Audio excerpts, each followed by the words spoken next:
Well, outline your hesitation to take in the refugees. As I say that, the country's reeling from a terrorist attack, and that's what it was in San Bernardino recently. That's going to be the first of many, many, many, many terrorist attacks in this country just because it's kind of the new mood in the world. Let me just quote here, quoting Gary Bauer, and he writes recently, he says, "I joined more than 60 conservative leaders in the Conservative Action Project calling on Congress to take action addressing the potential national security threats posed by the insufficient vetting of Syrian refugees, and we outlined compassionate approaches that mitigate the security risks that currently exist." And then he says, "Meanwhile, doubts are growing in Europe about the wisdom of taking in hundreds of thousands of unvetted migrants, mostly from Islamic countries. German authorities are reporting that many Muslim migrants are seeking out Arab language mosques, and some of them are known to be havens for Islamic extremists." There's common sense says there are some issues here, but express what is your chief concern. Well, my chief concern really is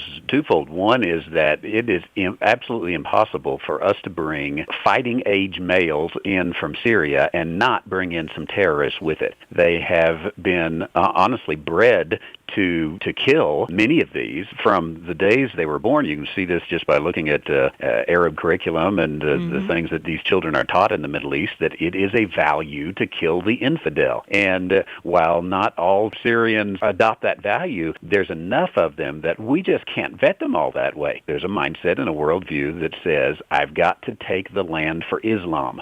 And it is a missionary zeal like those of us who are Christians have never seen. So how in the world are you going to vet them? We're going to stand by them as a babysitter each step along the way and make sure that we don't have a terrorist. And it's just an impossible situation. But the flip side of that is we want to call this compassion to bring in 10,000 refugees. That's not compassion. It is a Band-Aid that makes us feel good about ourselves. Sure. And it doesn't fix the tremendous humanitarian problem that certainly exists in Syria as a result of what they've got going over there in this war that's been going on for years. And yet, through the last few years, 2012 was the last statistic I had, and the war started a year and a half prior to that, we brought in 39 Syrian refugees. Now, why all of a sudden has this changed, and we've got to bring in 10,000, which again is just a drop in the bucket for millions of Syrians that need to be set free from this horrible worldview of Islam that they're enslaved by.